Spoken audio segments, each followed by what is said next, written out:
Welcome to the factory of programming. Prepare your mind for exclusive tech experience. Listening to Vivo Bon right now. Hello, today we'll see how to use the Spring Boot with OAuth, which is a way to use a token to validate some calls that are authenticated according to a trusted tenant on the web. So let's check how to do this. So first step is to build a Spring Boot application. So you go on Spring Initializer, you hit Spring Initializer in your Google search, and you will access to the page which enable you to create application, Spring Boot application, and you have to choose this dependency, Spring Web and OAuth2 resource server.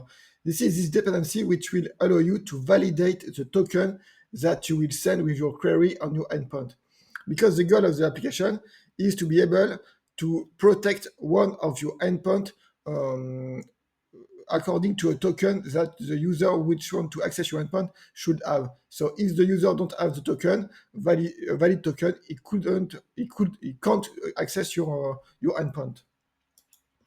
So for the Spring Boot app, you will have a controller with a private endpoint protected with the authentication principle. This authentication principle relies on the configuration file. Let's check this. So the controller is like this. You have a basic controller. I have two endpoints, a public one without any check, and a private one with the authentication principal annotation with a JWT web token. So this one will check the token, and if the token is valid, it will let you get the content of the endpoint. So hello plus the subject of the JWT token. And so we are speaking about the security config. So the security config is like this. You have a basic security filter chain which authorize everything, permit all, but you will have OAuth2 resource server which is configured for those who need authentication. So here you have OAuth2.jwt. So this is the way to build your security filter chain to permit the validation of a token. Let's get back to the slides. So then you fill the property with the OAuth2 issuer URI. So here are the properties. You have Spring Security OAuth2 resource server, JWT issue URI, and here it is your issuer that enable you to handle the token. And then let's get back to the slide.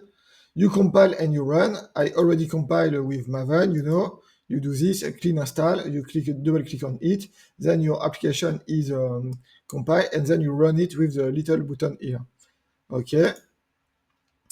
And so for Auth0, how do you do this? You have to sign up on the website. So you go on the website to create an application, machine to machine. You go to application, APIs. You go on the test tab.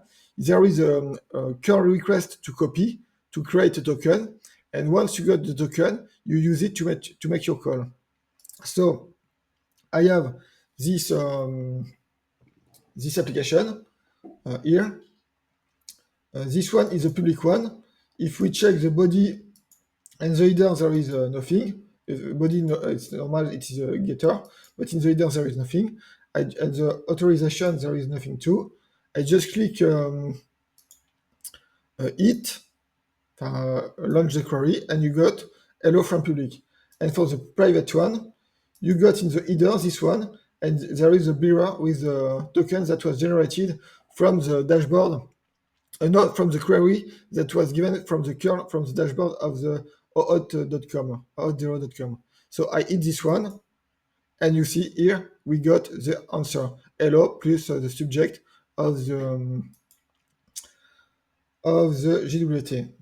And the repo GitHub is